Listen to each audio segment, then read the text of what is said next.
بسم اللہ الرحمن الرحیم۔ السلام علیکم ناظرین، میں ہوں احسن امین راجہ اور آپ دیکھ رہے ہیں پروگرام کشمیر ڈیبیٹ۔ ناظرین، آج کے پروگرام میں ہمارے مہمان ہیں ناصر عظیم، ایڈوکیٹ ہیں، ماہر قانون ہیں اور تجزیہ نگار بھی ہیں۔ دوسری جانب میں آپ کو بتاؤں تو ظہیر الدین بابر سینئر صحافی ہیں اور اینالسٹ بھی ہیں۔ ان سے جانیں گے کشمیر کی صورتحال کے متعلق۔ تو میں سب سے پہلے ناصر عظیم ایڈوکیٹ صاحب جو ہمارے ساتھ ابھی اسٹوڈیو میں موجود ہیں ان سے جانوں گا مقبوضہ کشمیر کی بدلتی ہوئی صورتحال اور ہندوتوا نظریے کے حوالے سے۔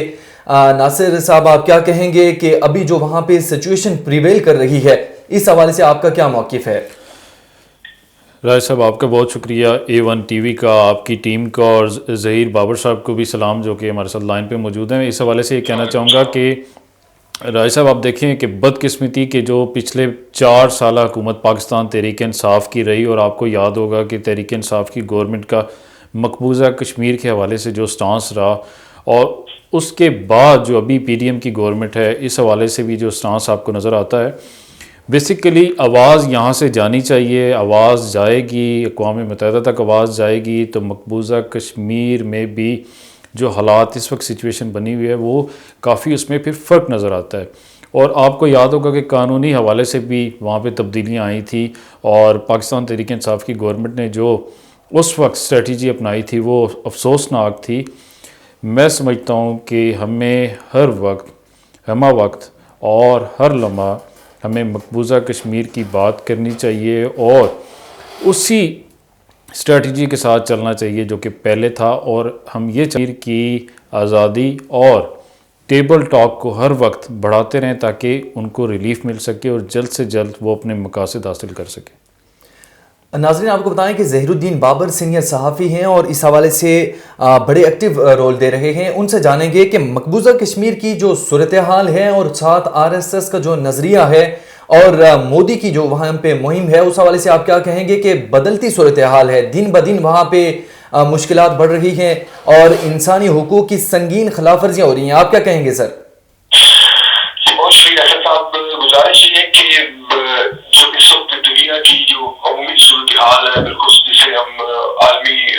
منظرنامہ کہتے ہیں، اور اس کے بعد جو خطے کی صورتحال ہے اور جو دنیا میں ایک نئی سب بندی ہو رہی ہے، آپ بھی جانتے ہیں جو سب بندی امریکہ اور چائنا کے درمیان ہے، اور اس میں اب روس کی شمولیت اس طرح ہوئی ہے کہ اس نے جو یوکرین پر حملہ کیا ہے اور اس طرح مغرب ان کے خلاف ہو گیا ہے، وہ بھی کسی جگہ چھپا نہیں ہے۔ ان حالات میں جو موجودہ سیناریو ہے، اس میں مقبوضہ کشمیر کے حوالے سے کوئی بڑی پیش رفت جو ہے وہ افسوس کے ساتھ کہنا پڑتا ہے کہ نظر نہیں آ رہی۔ اس کی بنیادی وجہ ایک یہ بھی ہے کہ پاکستان اس وقت جن مسائل سے دوچار ہے وہ بھی ہم سب جانتے ہیں۔ ہماری جو معاشی صورتحال ہے وہ آپ کے سامنے ہے، ہمارے یہاں جو پولیٹیکل پولرائزیشن ہے وہ آپ کے سامنے ہے، کس طرح سے ہم باہم دست و گریبان ہیں، اور قومی میڈیا ہی نہیں، انٹرنیشنل میڈیا میں خبریں آ رہی ہیں کہ پاکستان ڈیفالٹ کرنے جا رہا ہے۔ تو پاکستان جو کشمیریوں کی آزادی کے حوالے سے پاکستان کا ایک بھرپور رول رہا ہے، اور یقینی طور پر یہ بھی بات درست ہے کہ ہم یہ رول تبدیل کرتے رہے ہیں۔ ہمارے یہاں مختلف جو حکومتیں آئی ہیں اس میں جو سٹانس ہے وہ بدلتا رہا ہے۔ بالخصوص جو سابق صدر پرویز مشرف صاحب کی حکومت ہے اس میں بہت سارے ایسے معاملات ہوئے جس پہ خود جو مقبوضہ کشمیر کی جو قیادت ہے آل پارٹی ویڈیو کانفرنس کا ایک موقف سامنے آیا تھا، اگر آپ کو یاد ہو، انہوں نے بھی اپنے تحفظات کا اظہار کیا تھا۔ تو میں یہ سمجھتا ہوں کہ اگر پاکستان نے کشمیریوں کے حق خود ارادیت کے حوالے سے کچھ ٹھوس کردار ادا کرنا ہے تو اس کے لیے سب سے پہلے آپ کو اپنا گھر درست کرنا ہوگا۔ آپ کو اپنے جو سیاسی تنازعات ہیں، آپ کو جو آپ کی معاشی مشکلات ہیں ان پر قابو پانا ہوگا۔ اگر آپ یہ نہیں کریں گے تو یقینی طور پر یہ بات آپ یاد رکھیں کہ آپ کی کوئی بات نہیں سنے گا۔ اور جو ہمارا ٹریک ریکارڈ ہے وہ تو آپ کے سامنے ہے کہ ہمارے یہاں جو مختلف پالیسیاں ہم نے بنائی اور جس کے حوالے سے بڑے بڑے بلند و بانگ دعوے کیے وہ عمل خلاف ہوتی ہوئی نظر آئی۔ یعنی کہ افغان پالیسی اگر آپ دیکھیں تو طویل عرصے تک اپنے میڈیا کو اور اپنے لوگوں کو یہ کہتے رہے کہ اگر آپ افغانستان میں ہمارے جو پسندیدہ لوگ ہیں یعنی کہ طالبان جسے کہتے ہیں وہ آئیں گے تو ہمارے مسائل حل ہو جائیں گے۔ اشرف غنی حکومت کے ساتھ بھی ہماری ٹسل رہی، مگر آپ دیکھیں صورتحال وہاں پر کیا ہے کہ آج وہی طالبان ہے جو بچوں کو آپ شیلٹر دیتے رہے، جن کی آپ مدد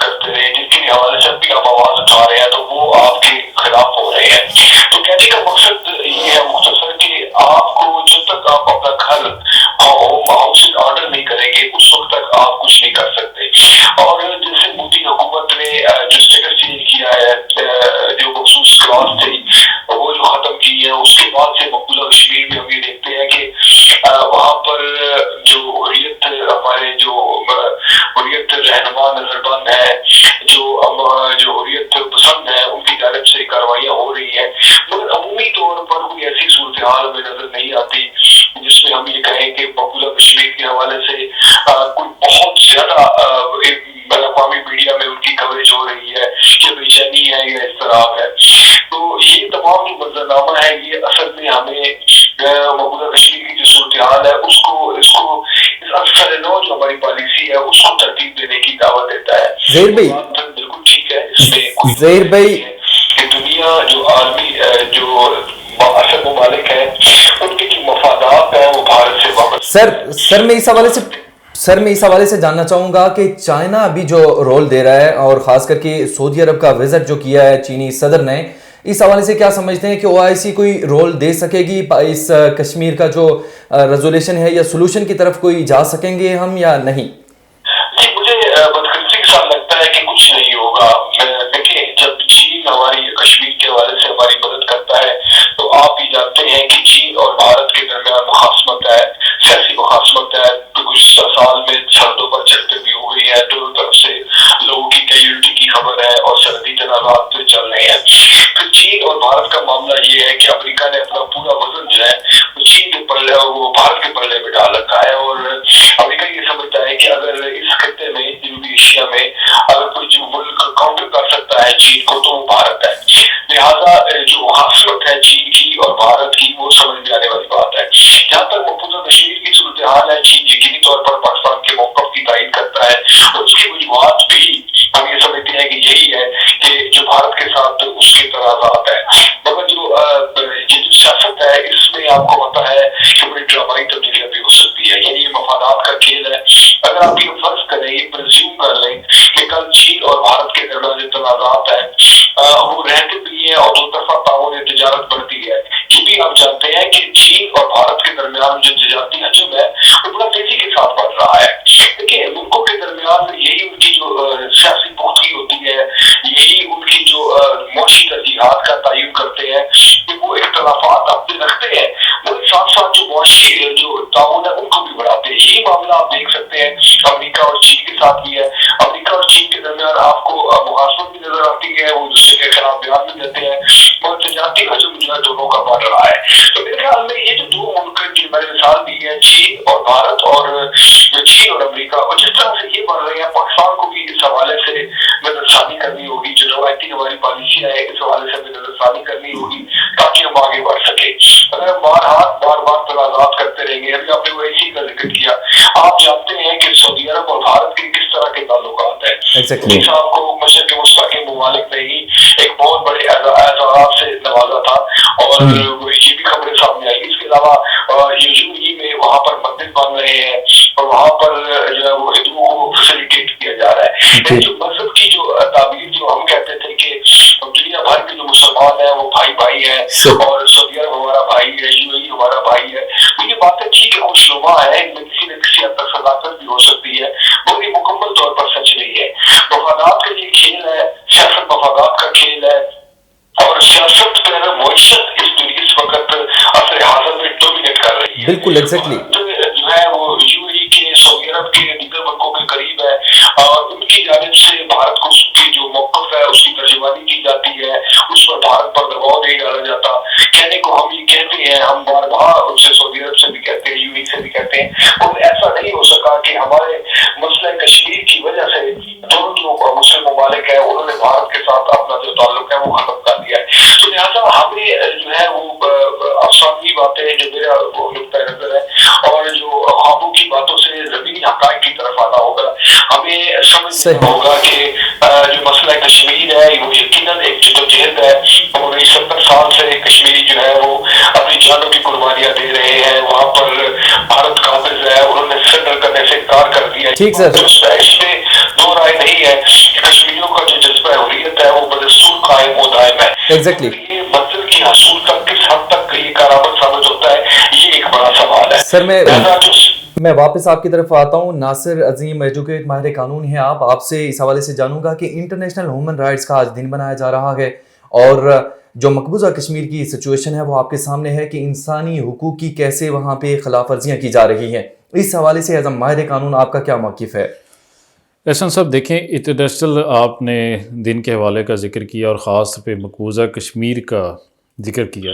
مقبوضہ کشمیر کی جو عوام ہے آپ کو پتہ ہے وہ تو مسائل کا شکار بھی اور اسٹرگل بھی اپنے لیے کر رہی ہے، اپنی آزادی کی بات کرتے ہیں، وہ پاکستان کی بات کرتے ہیں ہر وقت۔ بیسیکلی چاہیے یہ کہ اسلام آباد سے بیٹھ کر ہمیں پاکستان سے ان کی ہیلپ کرنی چاہیے، ان کی آواز بننی چاہیے اور ہر وہ بات کرنی چاہیے جو کہ انٹرنیشنل فورم پہ انٹرنیشنل میڈیا بھی سنے، ہر وقت آواز بننی چاہیے۔ جیسے آپ کا پروگرام کشمیر ڈیبیٹ اس ٹائم جموں کشمیر کی آواز بن رہا ہے اور آواز اٹھا رہا ہے۔ دیکھیں آپ کے پلیٹ فارم سے ہم ان کی بات کر رہے ہیں اور یہی ہر قسم کا جو پلیٹ فارم ہے وہ ہمیں چاہیے کہ تمام سوشل میڈیا سے لے کر electronic and print media Jammu Kashmir کی بات کریں، انٹرنیشنل ہیومن رائٹس کی بات کریں اور انٹرنیشنل جتنے بھی ڈے منائے جاتے ہیں پوری دنیا میں، پورے ورلڈ میں، ہمیں چاہیے کہ ہم جموں کشمیر کے عوام کی بات سب سے پہلے کریں۔ اس کی وجہ یہ ہے کہ اس کو فالو چائنا بھی کرتا ہے، اس کو فالو رشیا بھی کرتا ہے اور اس کو فالو جتنے بھی ہمارے ارد گرد کے ممالک ہیں وہ اس کو فالو کرتے ہیں۔ اور اگر یہ نیوز وائرل ہوگی، نیوز پھیلے گی، نیوز کی صورت میں لوگ سنیں گے، پورا ورلڈ سنے گا تو انہیں اندازہ ہوگا کہ واقعی میں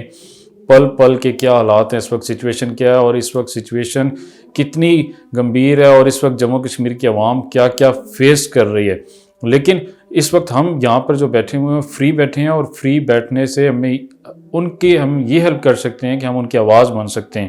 جموں کشمیر کی عوام کو بھی سلام ہے جو آج تک اپنی آزادی کی اور حق خود ارادیت کی بات کرتے ہیں اور اسٹرگل کو قائم و دائم رکھا ہوا ہے۔ بہت سارے آپ کے جتنے بھی رہنما ہیں اس وقت وہ پابند سلاسل ہیں، وہ جیلیں کاٹ رہے ہیں، انہوں نے بیماریوں کی صورت میں بھی جیلیں کاٹی اپنی عوام کے لیے، اپنے لوگوں کے لیے۔ اسی طرح میں سمجھتا ہوں پاکستان کی ہر حکومت کو چاہیے کہ وہ جموں کشمیر کی بات کریں تاکہ ان کو ریلیف مل سکے اور خاص طور پہ آپ کا جو میڈیا ہے وہ ہر وقت آواز بنے تاکہ انٹرنیشنل میڈیا اور تمام انٹرنیشنل ہیومن رائٹس کی جتنی بھی ایسوسیشنز یا اس کے علاوہ NGOs جو بیٹھی ہیں وہ اس پہ غور و فکر کریں اور تاکہ اقوام متحدہ بھی ہر وقت اس بات کو سمجھے کہ وہاں پر یہ ایشوز ہیں اور اس کو ریزالو ہونا بہت ضروری ہے۔ ادروائز اس پورے خطے میں یہ جو صورتحال ہے، یہ ڈیولپ جو ہوئی ہے، یہ کریٹ ہر وقت سر ایک چھوٹا سا کوسچن ایڈ کروں گا، آپ ماہر قانون ہیں، اب مجھے یہ بتائیے گا کہ کیا یہ سیمینارز اور خاص کر کے جتنے بھی ہم پروٹیسٹ کرتے ہیں کیا اس سے یہ ایشو ریزالو ہو سکتا ہے آپ کے خیال میں؟ اچھا لیگلی بات کروں تو نہ تو سیمینارز کرنے سے یا کوئی 5 منٹ پاؤں اوپر کر کے کھڑا ہو جانے سے نہ تو یہ مسئلے حل ہوتے ہیں۔ ہاں مسئلے ضرور ہر معاملے کا حل ٹیبل ٹاک ضرور ہوتا ہے، لیکن ٹیبل ٹاک بھی تب ہوتا ہے جب آپ ریزسٹ کرتے ہیں۔ آپ کی ریزسٹنس پاور ہی نہیں ہو تو آپ کے ساتھ ٹیبل پہ آ کر بیٹھے گا کون؟ ریزسٹ کرنے کا مطلب یہ ہے کہ آپ لیگلی تو فورمز کو اویل کریں، جتنے بھی فورمز دنیا میں موجود ہیں ان میں جا کے لیگلی اپنے کیس کو پروسیڈ کریں۔ انسانی حقوق کے حوالے سے UN کا رول آپ کیسے دیتے ہیں کہ اقوام متحدہ نے آج تک جتنے بھی ممالک ہیں جہاں پہ بھی یہ کرائسس چل رہے ہیں اس حوالے سے ان کے رول کے حوالے سے آپ کا کیا موقف ہے؟ اس حوالے سے آپ کیا کہنا چاہتے ہیں؟ خاص کر کے جو ڈیولپنگ کنٹریز ہیں اس حوالے سے آپ کیا کہیں گے؟ دیکھیں یہ بڑی بدقسمتی ہے کہ اقوام متحدہ کا جو کردار ہے اس کو کسی طور پر آپ غیر جانبدار نہیں کہہ سکتے۔ آپ یہ جانتے ہیں کہ جدھر جو امریکہ یا دیگر جو طاقتور ممالک ہیں، مغربی ممالک ہیں، جدھر ان کا جھکاؤ ہوتا ہے اس طرف ہی اقوام متحدہ کا جھکاؤ ہی ہوتا ہے۔ یعنی کہ جو 5 ممالک ہیں جن کے پاس ویٹو پاور ہے ان کے خلاف کوئی کارروائی نہیں ہو سکتی۔ اسی طرح جہاں پر لابنگ کا معاملہ آتا ہے وہاں پر بھی کوئی کارروائی نہیں ہو سکتی۔ یعنی کہ آپ یہ صورتحال دیکھیں کہ فلسطین کا معاملہ اور کشمیر کا معاملہ طویل عرصے سے، یعنی 70 سال سے زیادہ عرصے سے یہ معاملہ چل رہا ہے اور دنیا کے سامنے ہے، مگر دنیا یعنی جو اقوام متحدہ ہے یا اس کے جو ذمہ داران ہیں یا جو اس کے رکن ممالک، اہم رکن ممالک ہیں، اتنا سے مس ہونے کو تیار نہیں ہے۔ اس میں ذکر نہیں کیا کہ ہمارے یہاں جو اقوام عالم کا جو معاملات ہے اس میں جو انصاف کا جو پہلو ہے وہ کم ہے۔ یعنی آپ دیکھ لیں کہ امریکہ نے جس طرح سے افغانستان پر حملہ کیا 9/11 کے بعد، اس نے عراق کو نشانہ بنایا، اس نے لیبیا کو نشانہ بنایا، شام میں جو کچھ ہوتا رہا،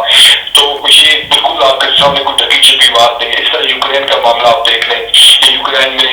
جو بڑی طاقتیں ہیں انہوں نے یہ یقین دلایا تھا یوکرین کے ملکوں کو کہ اگر آپ اپنے جو ہتھیار ہیں وہ روس کے حوالے کریں گے تو ہم آپ کا تحفظ دیں گے، اور روس نے حملہ کیا اور اب وہاں پر ایک گریلا وارفیئر جاری ہے اور یوکرین کی جو تباہی و بربادی ہے وہ یوکرین کا مقدر بنی ہے۔ لہٰذا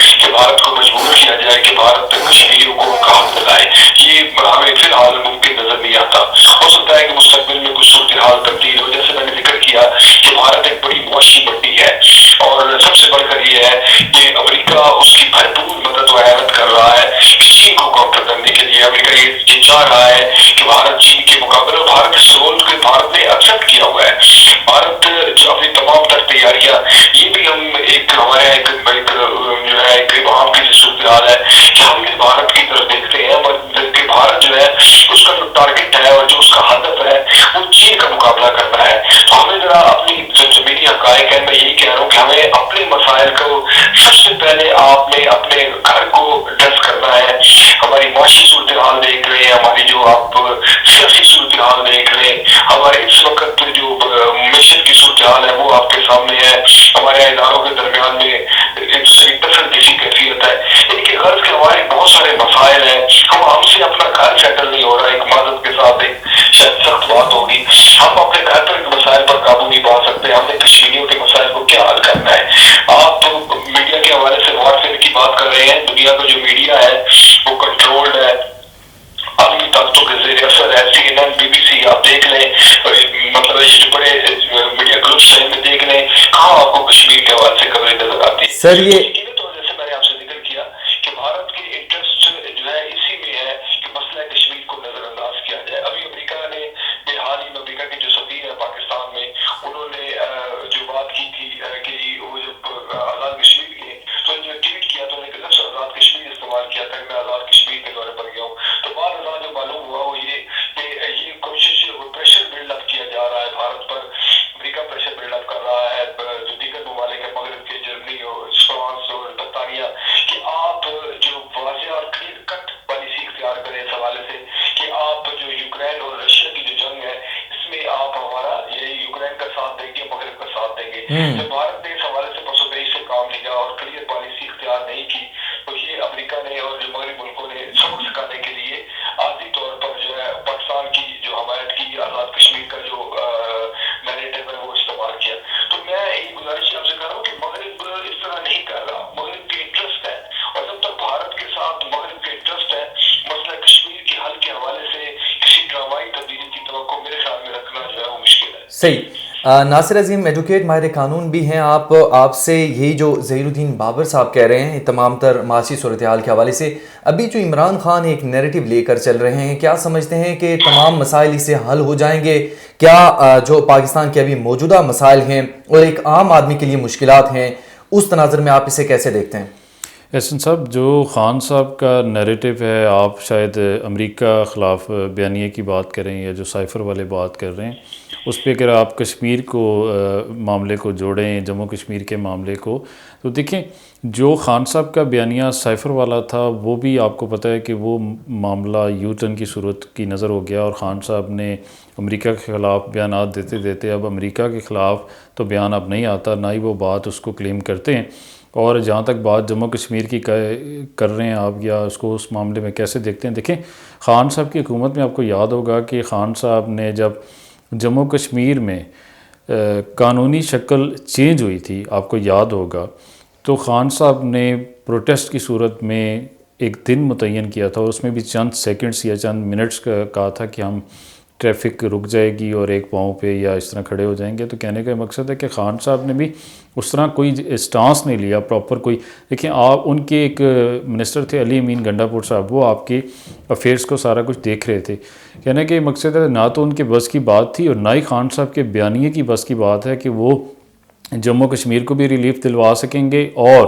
آپ یہ کہہ سکتے ہیں کہ ان کے جو نیریٹو ہے وہ سکسیسفل ہوگا, یا نیریٹو کی بنیاد پر وہ قائم رہیں گے اور ان کا نیریٹو قائم رہ سکے گا. دیکھیں نیریٹو پہ اگر یو ٹرن نہ لیتے اور ہر بات پہ یو ٹرن نہ لیتے, اسمبلیاں تحلیل کرنے کی بات کرتے ہیں تو وہ بھی یو ٹرن لے لیا,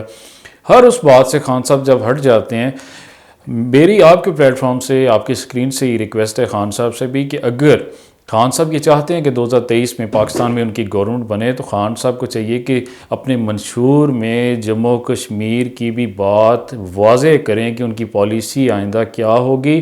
حق خود ارادیت جو چاہتے ہیں ان کی عوام, اس کے لیے وہ کیا کریں گے, اور پاکستان کے لیے جو منشور ہے وہ بھی پیش کریں تاکہ 2023 میں ان کا ساتھ دیا جا سکے. اور اس امید کے ساتھ وہ منشور ہمیں دیں کہ اس منشور پہ پھر یو ٹرن نہیں ہوگا, اور جموں کشمیر کا جو مسئلہ ہے وہ لیگلی کس کس فورم پہ جا کر ڈاکومنٹیشن کی صورت پہ کس جگہ پر اٹھائیں گے, کیا طریقہ کار ہوگا, کیسے اختیار کیا جائے گا, اور انٹرنیشنل کورٹ آف جسٹس سے لے کر یونائٹڈ نیشنز تک وہ لابنگ کیسے کریں گے, چائنا, رشیا اور مختلف ممالک کو ساتھ لے کر اس مسئلے پر کیسے چلیں گے اور اس کو کیسے ریزالو کروائیں گے. خان صاحب یہ تو کلیم کرتے ہیں کہ, اور خان صاحب کے فالورز کے وہ بہت بڑے لیڈر ہیں, اور قائد اعظم کے بعد وہ کلیم کیا جاتا ہے کہ دوسرے نمبر پہ, تو پھر قائد اعظم کے بعد اگر ان کا نمبر مانا جائے تو کائنڈلی پھر کشمیر کے مسئلے کو بھی وہ حل کریں تاکہ مورخ یہ لکھے کہ واقعی قائد کے بعد کوئی لیڈر آیا تھا اور جس نے کشمیر کے مسئلے کو حل کر کے اور ثابت کیا ود ڈاکومنٹیشن کے حق خودارادیت ہر اس نوجوان کو کشمیر کے مل گئی ہے جو وہ چاہتے تھے. پچھلے 76-77 سال سے یہ معاملہ چل رہا ہے اور امید کریں گے کہ خان صاحب اپنے منشور میں جموں کشمیر کی بات بھی کرتے جائیں گے. ظہیر الدین بابر سر، آپ کی جانب ایک بار پھر سے آؤں گا اور آپ سے اس حوالے سے جانوں گا کہ آپ کیا سمجھتے ہیں کہ موجودہ جو حکومت ہے پاکستان میں، ان کو عام آدمی کے مسائل کا ادراک ہے یا نہیں ہے؟ جو آپ سینئر صحافی ہیں اس حوالے سے آپ کیا کہیں گے؟ دیکھیں، ایک سیاسی حکومت جو ہے اس میں کوئی شک و شبے کی بات نہیں کہ وہ لوگوں کے مسائل کو حل کرنا چاہتی ہے.